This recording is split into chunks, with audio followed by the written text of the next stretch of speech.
ప్రజాహితం రాష్ట్రాభివృద్ధి కూటమి ప్రభుత్వ ప్రధాన లక్ష్యమని, కుల మత రాజకీయాలకు అతీతంగా ప్రతి ఒక్కరూ భారతీయులుగా ఆలోచించాలని శాసనసభ్యులు రాష్ట్ర ప్రభుత్వ విప్ బొలిశెట్టి శ్రీనివాస్ అన్నారు. తాడేపల్లి గూడెం మండలం జగ్గన్నపేట గ్రామంలో ప్రజా సమస్యల పరిష్కార వేదిక పట్టాదారు పాస్ పుస్తకాల పంపిణీ కార్యక్రమాన్ని నిర్వహించారు. ఈ కార్యక్రమంలో ముఖ్య అతిథిగా ఆయన పాల్గొని పట్టాదారు పాస్ పుస్తకాలు పంపిణీ చేశారు. ప్రజా సమస్యలను స్వీకరించి పరిష్కారానికి అవసరమైన సూచనలు చేశారు. ఈ సందర్భంగా మాట్లాడుతూ జగ్గన్నపేట గ్రామంలో ఇప్పటికే సుమారు 4 కోట్ల విలువైన అభివృద్ధి పనులు పూర్తయ్యాయని, మరో 5 నుంచి 6 కోట్ల పనులకు ప్రతిపాదనలు పంపినట్లు తెలిపారు. గ్రామీణ రహదారులు, లింక్ రోడ్లు, ఇతర మౌలిక సదుపాయాల కల్పనకు ప్రభుత్వం ప్రాధాన్యమిస్తోందన్నారు. 75 ఖాతాలు ఈ గ్రామంలో ఉన్నాయి. 860 పాస్బుక్లు క్లియర్ గా ఉన్నాయి, ఇచ్చేస్తాం. ఇంకా 211 పాస్బుక్లు ఇవ్వాల్సి ఉంది. దానికి జాయింట్ ఖాతాలు ఉన్నాయి. అన్ని కూడా గ్రామంలో కూర్చొని మనం పరిష్కరించుకుంటే ఆ 200 పాస్బుక్లు కూడా ఇస్తే 100% మనం ప్రతి రైతుకి న్యాయం చేసేట్టు ఉంటుంది. ఎలాంటి గొడవలు లేకుండా ఏ గ్రామానికి ఆ గ్రామం ఎవరి భూమి వాడికి సాగు చేసుకుని హ్యాపీగా ఉండే విధంగా ఈ ప్రభుత్వం ఏర్పాటు చేసింది దానిలో ఏమాత్రం సందేహం లేదు. ఈ కార్యక్రమాన్ని మీ అందరూ కూడా సద్వినియోగం చేసుకోవాలని చెప్పి కూడా నేను కోరుతా ఉన్నాను. అంతేకాకుండా ఈరోజు మన ప్రభుత్వం వచ్చిన తర్వాత మరి ఏదైతే 6 ప్యాక్ లో భాగంగా మరి చంద్రబాబు నాయుడు గారు ఏదైతే మనం హామీలు ఇచ్చామో ఆ 6 ప్యాక్ పథకాలన్నీ కూడా మనం ఈ రోజు ప్రజల మధ్యలో ఇవ్వడం జరుగుతోంది.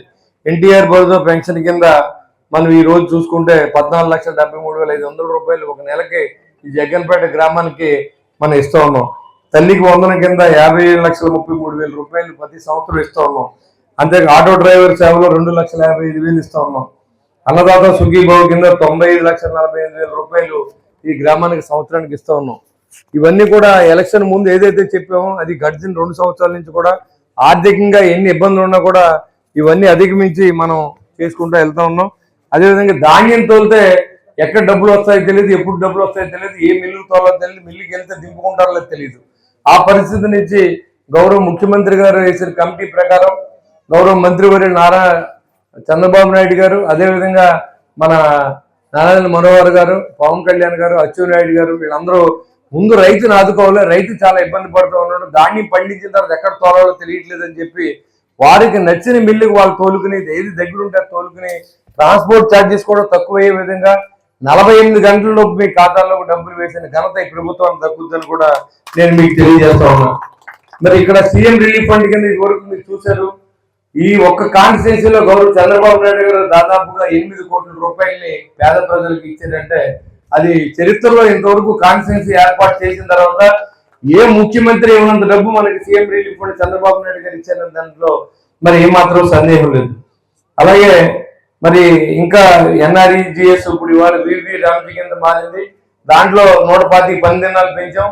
అది దానికి నిమిత్తం ఇవాళ 7,758 కోట్లని భారతదేశంలో 3వ అతిపెద్ద అమౌంట్ ని మరి మన గవర్నమెంట్ కి ఆంధ్ర రాష్ట్ర ప్రభుత్వానికి ఇచ్చిన ఘనత తెచ్చిన ఘనత పవన్ కళ్యాణ్ గారికి దక్కుతుందని నేను తెలియజేస్తున్నాను.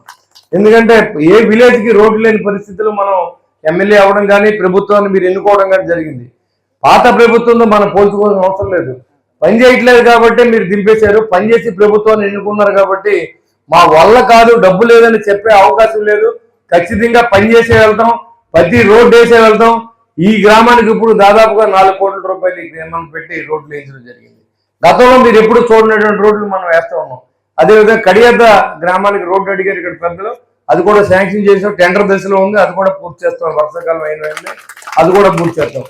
ముత్యాలమ్మ గుడి 1,50,00,000 రూపాయలతో అవుతుంది. అది అదేవిధంగా ముత్యాలమ్మ రోడ్డు చాలా మంది ప్రజల ఆకాంక్ష. మరి అక్కడ పొలాలు ఉన్నాయి చాలా మందికి అని చెప్పారు. ఇప్పుడు కొత్తగా పవన్ కళ్యాణ్ గారు 5 మీటర్ల పైన రోడ్లన్నీ కూడా ఎస్టిమేట్ చేసి పంపించండి, మళ్ళీ దానికి డబ్బులు ఇస్తానని చెప్పారు. పొలాల నుంచి రైతులు రావడానికి ఇబ్బందిగా ఉంది. మార్కెట్ యార్డ్ లో డబ్బులుండి కూడా పాత ప్రభుత్వం వాడేశారు. మరి ఇప్పుడు దానికి కూడా మనం లింక్ రోడ్లు కూడా పెట్టడం జరుగుతుంది.